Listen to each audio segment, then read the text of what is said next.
সবাই করে জামাই ষষ্ঠী, আমি করব বৌমা ষষ্ঠী। আমি আগের বছরই করতাম, কিন্তু আগের বছর প্রথম ষষ্ঠী ছিল দিয়ার, সেই জন্য ও বাবার বাড়ি চলে গিয়েছিল, করতে পারিনি। আর এবারে দ্বিতীয়বার, তো দ্বিতীয়বারের ষষ্ঠীটাতে আমি ওর বাবার বাড়ি যেতে দিইনি, কারণ ওকে প্রথম ষষ্ঠী ধরালাম, ওর প্রথম ষষ্ঠী এইটা। ওই জন্য আমার খুব ইচ্ছা, আমার তো মেয়ে নেই, তো আমি তো জামাই ষষ্ঠী করতে পারি না, ওই জন্য আমি বৌমা ষষ্ঠী করব। তো যা যা জামাই ষষ্ঠীতে হয় সেটা আমি বৌমা ষষ্ঠীতে করব। আমি যদিও এত কিছু জানি না, আমি এটা প্রথম করছি, যদি ভুল ত্রুটি হয় তো মানিয়ে নিও তোমরা। আর এটাই ধর, এবার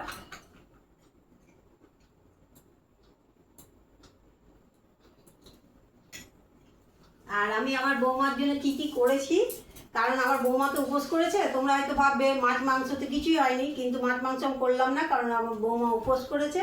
উপোস করলে তো ওগুলো খেতে পারবে না। আর ভাজাভুজি করছিলাম, তো বৌমা বললো আমার, যে আমি বৌমাকে বলি না, ও আমার মেয়ের মতন, ওকে নাম দিয়েছি আমি দিয়া, ওই জন্য দিয়াই বলি। তো ওর জন্য আমি করেছি, এখানে আম দিয়েছি, এখানে লিচু আছে, শসা আছে, লেবু আছে, কলা আছে ফলের মধ্যে। আর এখানে আছে আলু ভাজা, এখানে আছে ভটোরা, এখানে আছে তোমার হিঙের কচুরি, আর এখানে পাঁপড় ভাজা, এখানে ছোলার ডাল, এখানে সিমইয়ের পায়েস, যেহেতু ও চালের পায়েস আজকে খেতে পাবে না, উপোস করে আছে। এখানে আছে সন্দেশ, রসগোল্লা, লাড্ডু, কানসাট, পেড়া, এটা হচ্ছে ভোগের, ওই জন্য ভোগের দিয়েছি।